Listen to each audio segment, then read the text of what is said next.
Le 10 février dernier, la vie d'une famille a été bouleversée à jamais. Sous l'emprise de la cocaïne et d'autres substances, Pierre Palmade décidait de prendre le volant. Sa voiture avait alors percuté un autre véhicule arrivant en sens inverse. L'impact de la collision a été tellement fort que la passagère, une femme enceinte, a perdu son bébé. Le père et son fils ont aussi été grièvement blessés. 5 mois après ce terrible accident, Yüksel Yakut, le conducteur de l'autre véhicule, est sorti du silence. Au micro de nos confrères de BFM Télévision, le père de famille, qui a subi 6 opérations, a livré un triste témoignage sur leur quotidien depuis ce drame. Ils souffrent tous de très graves séquelles, physiques et psychologiques, y compris l'enfant âgé de 6 ans.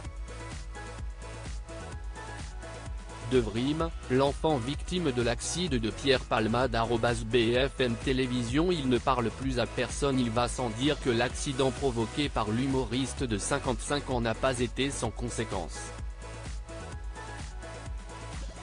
Les 3 victimes ont vécu un vrai calvaire pendant des mois.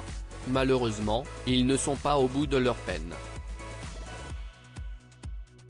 Pour rappel, Devrim a été défiguré après avoir eu la mâchoire brisée.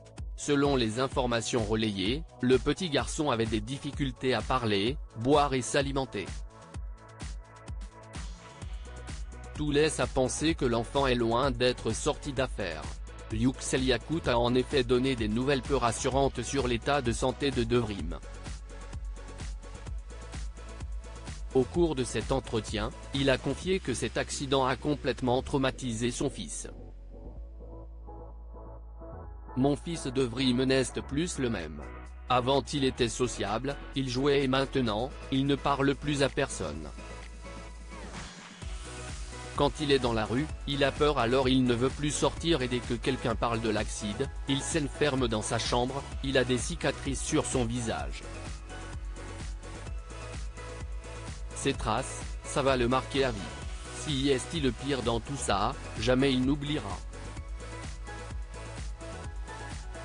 Yüksel Yakut dénonce la remise en liberté de Pierre Palmade. Selon les propos du père de famille, celui qui a été filmé en boîte de nuit bénéficie d'un traitement de faveur.